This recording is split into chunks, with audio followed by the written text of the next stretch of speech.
Hi! In front of me is Chuwi HiPad Max, and today I would like to show you how you can apply Apple layout on this Android. First of all, go into Play Store and click on the search bar. Then type in iOS Launcher. Nextly, you need to download this free app from this developer, and when it's ready, open it.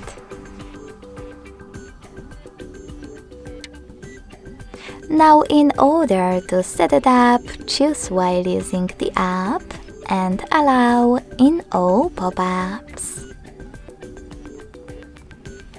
Then you can close Launcher app and go into Devices settings.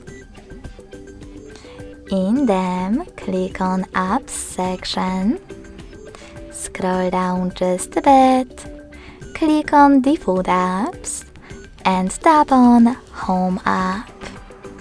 Lastly, tap on iOS Launcher. Hit Got It. And as you can see, after that, Apple layout was applied successfully on my Chuwi device. Thanks so much for watching. If you enjoyed this video, don't forget to leave a like, comment, and subscribe. Bye!